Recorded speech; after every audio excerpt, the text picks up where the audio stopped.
What happens when you combine relentless attacking football, incredible pace, and a squad packed with world-class talent? Sir Alex Ferguson's 2007-2008 Manchester United produced one of the most devastating teams in European football, winning both the Premier League and Champions League while tearing apart some of the best sides in Europe. With Cristiano Ronaldo, Wayne Rooney, Carlos Tevez, Ryan Giggs, Paul Scholes and Rio Ferdinand at the heart of the team, United played with incredible intensity, fluid movements, and devastating transitions. In this video, we'll recreate the tactics and player roles behind Ferguson's iconic double-winning side. Sir Alex Ferguson used two main formations throughout the 2007-2008 season, which was the 4-4-2 and 4-4-3. In this video, we'll focus on the hybrid 4-4-2 that could shift into a double 3-1-3 in possession, while also having the flexibility to transform into a 3-4-3 and dominate different areas of the pitch. At the base of the structure sat the two centre-halves, who provided the physical presence and defensive platform needed to build attacks from deep. They were supported by the holding midfielder who could drop between them to receive possession and help United progress the ball from the back. Out wide, the two fullbacks were given the freedom to push high and wide, providing width and adding another attacking dimension to the side. Through the middle, the second midfielder controlled the central areas, circulating possession and helping connect the deeper players with the attack. The wingers were given contrasting responsibilities, with one drifting more centrally to influence the build-up, while the other pushed higher to support the front line. Up top, the two forwards worked closely together, using intelligent movement, quick passing combinations and constant rotations to stretch defenses and create goal-scoring opportunities. This fluidity allowed Ferguson's United to change their shape throughout matches, while maintaining the intensity and attacking threat that made them so difficult to contain.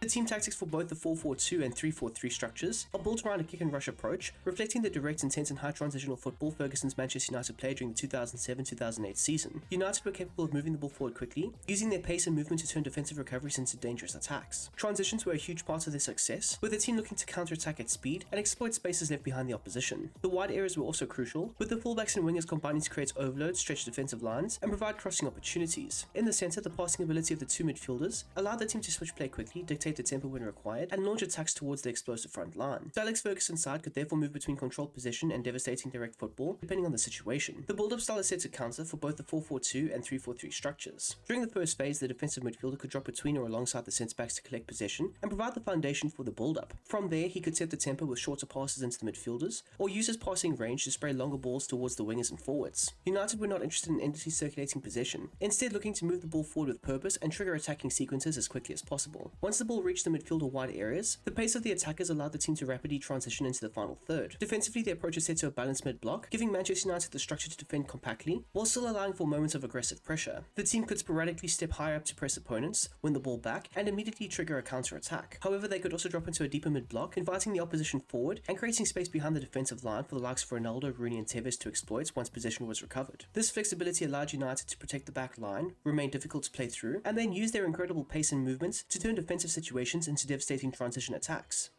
Between the sticks was Edwin van der Sar, who was deployed as a defensive goalkeeper and provided Manchester United with a calm and reliable presence behind the defensive line. His primary responsibility was to protect the goal, command his penalty area, and make the crucial saves required to keep United in control of matches. His height, positioning and composure made him particularly effective when dealing with crosses, aerial deliveries, and shots from distance. Van der Sar was not required to constantly participate in the build-up, with United often looking to progress the ball through their defenders and midfielders. However, he offered varied distribution, allowing him to play shorter passes into the backline when the opportunity was available, or use longer kicks towards the forwards and wide areas to bypass pressure. The back four of Patrice Evra, Nemanja Vidic, Rio Ferdinand and Wes Brown were vital components to Ferguson's Manchester United, providing a combination of defensive strength, pace and composure that allowed the team to play aggressively while remaining secure at the back. Evra was deployed as a support attacking wingback and was given the freedom to provide constant energy down the left flank. He would push forward to support the winger, overlap into the final third and create 2v1 situations against the opposition's fullbacks. His pace and stamina allowed him to repeatedly make forward runs before quickly recovering into the defensive line. Evra was also important during transitions, immediately looking to advance when United won possession, also being capable of tracking back to deal with counter-attacks. Vidic operated as a balanced stopper, providing the aggression and physicality needed at the heart of Ferguson's defense. He was comfortable stepping out of the defensive line to confront attackers, winning tackles, challenging for aerial balls, and protecting the penalty area. His aggressive defensive mentality allowed Ferdinand to take on a slightly more composed role in possession, while Vidic's strength and bravery made him particularly effective against physical forwards. His partner Ferdinand was deployed as a defensive ball-playing defender, and was arguably the calmer distributor of the defensive unit. His composure under pressure allowed United to build from the back when necessary, while his passing range gave him the ability to find midfielders, fullbacks and wingers with accurate passes forward. Ferdinand's pace was essential to the team's defensive approach, allowing him to cover the space behind the defensive line when United pushed forward, and giving the team greater security during transitions. Wes Brown operated as a balanced wingback on the right, and provided an important sense of defensive stability. While he could push forward to support the winger and offer width, his main priority was maintaining the balance of the back line. Brown's defensive discipline, strength and versatility allowed him to adapt depending on the situation, particularly when the right-sided attacker moved inside. He could cover the flank, track runners, and recover quickly when United lost possession. possession. The midfield four of Ryan Giggs, Michael Carrick, Paul Scholes and Cristiano Ronaldo were essential to Manchester United's play, providing a mixture of creativity, control, experience and explosive attacking ability. Ryan Giggs was deployed as a build-up wide playmaker, giving him the freedom to move inside from the left and help coordinate United's attacking play through central areas. His intelligence, technique and passing ability allowed him to link with Carrick, Scholes in the forwards, while creating additional numbers around the ball. Giggs could also return to the flank when United needed to stretch the opposition, where he could combine with Evra, deliver crosses and attack space. His movement made him an important connector between the midfield and front line. Carrick operated as a defensive centre-half, becoming a crucial component of the build-up structure. He could drop deep alongside the centre-backs to collect possession and provide an additional passing option, allowing United to progress the ball safely from the back. Carrick's footballing intelligence and exceptional passing range allowed him to dictate the tempo, switch play towards the wide areas, and find forwards with accurate vertical passes. His positioning also gave greater freedom to the players around him to move forward. Scholes operated as a build-up deep-lying playmaker and was central to controlling United's midfield. He would constantly make himself available for possession, moving across the central areas to connect the defensive and attacking phases. His vision and passing range allowed him to switch play, break defensive lines, and accelerate attacks with quick forward passes. Scholes could step high when opportunities appeared, supporting the attacking players and helping United maintain pressure in the final third. His ability to control the tempo and dictate where the attacks developed made him one of the key orchestrators of Ferguson's side. Ronaldo operated as an attacking inside forward, providing an explosive offensive threat from the right. He could initially hold the width before cutting inside into dangerous central areas, allowing him to attack the penalty box and combine with the forwards ahead of him. His pace, dribbling, powerful ball carrying and finishing made him difficult to contain, particularly during transitions. Ronaldo would also make aggressive runs beyond the defensive line and attack crosses from the opposite side, while his movement created space for Brown to overlap and support the attack. He ultimately provided United with a devastating goal-scoring threat from a position that allowed him to influence almost every attacking phase. The front two of Wayne Rooney and Carlos Tevez were crucial to Manchester United's attacking and transitional play, providing relentless movement, energy, and aggression from the front line. Rooney was deployed as an attacking false nine, giving him the freedom to drop into deeper areas and link the attack with the midfield. His movement could pull centre-backs away from their defensive positions, creating space for Ronaldo, Tevez, and the advancing midfielders to exploit. Rooney could receive between the lines, carry the ball forward, combine through quick passing sequences, and then burst into the penalty area to become a goal-scoring threat. His work rate was also vital to the manager's pressing and transitions, with Rooney often leading the pressure before immediately driving forward when possession was recovered. Tevez operated as a support advance forward, providing a more direct presence alongside Rooney, while still having the freedom to move across the front line. Tevez's aggressive running allowed him to attack space behind the defensive line, while his strength and close control made him effective at receiving the ball under pressure. He would constantly look to combine with Rooney, Ronaldo and the other midfielders, creating quick passing combinations before making another run forward. His relentless work rate also made him extremely important defensively, allowing him to press the centre-backs and help United win possession high up the pitch.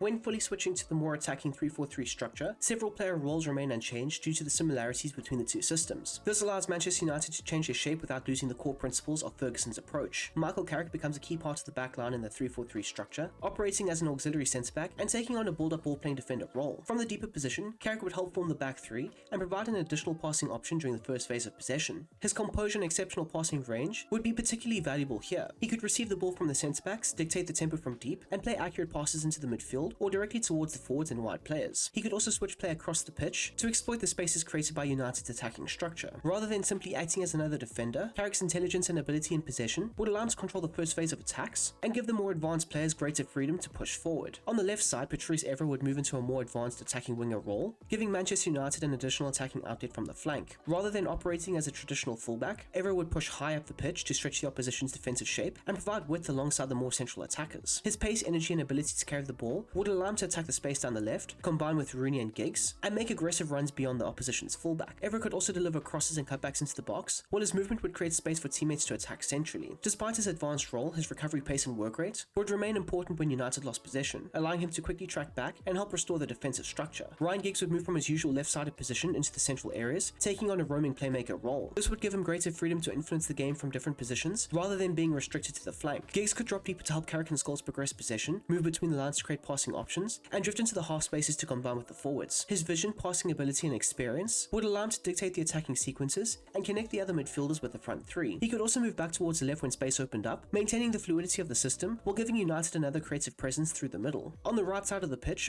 Brom was deployed as a wide midfielder with a defensive approach, providing balance to the more attacking players around him. His primary responsibility was to protect the right flank and ensure Manchester United maintained defensive stability when the team pushed forward. Brom would stay relatively disciplined in his positioning, tracking opposition wingers and fullbacks while while helping to close down the wide areas. In possession, he could still support attacks when opportunities arose, combining with Ronaldo and providing a safe passing option on the flank. His strength, work rate and defensive awareness would allow him to recover quickly and help form a compact defensive shape when United lost possession, giving Ferguson's more attacking players the freedom to operate higher up the pitch. On the left side, Wayne Rooney would take on a roaming inside forward role, giving him the freedom to move between the flank and central areas. Rather than staying fixed out wide, he would frequently drift inside to combine with Giggs, Scholes, Tevez and Ronaldo, while looking to attack the spaces around the opposition's defense. His movement would be particularly important in creating overloads through the middle, allowing him to receive between the lines, carry the ball forward, and make aggressive runs into the penalty area. His movement from the left would also create room for Everett to push forward and provide additional width. Then finally from the right, Cristiano Ronaldo would retain his attacking inside forward role, but would operate much closer to goal. Rather than holding the width, Ronaldo would start from the right before quickly moving into the half spaces and central areas, positioning himself almost alongside the striker at times. This allowed him to become a constant goal-scoring threat, using his explosive acceleration, movement and finishing to attack the penalty area. His positioning would create space for Wes Brown to provide width on the right, while Rooney and Giggs would combine through the central areas. Ronaldo could attack crosses from the opposite flank, make runs beyond the defensive line, and receive the ball between the lines before driving towards goal. His role would be particularly devastating during transitions, as his pace allowed United to immediately exploit space after winning possession. By moving closer to goal, Ronaldo effectively gave Ferguson another striker in the attacking phase, while retaining the ability to drift wider when the team needed to stretch the opposition.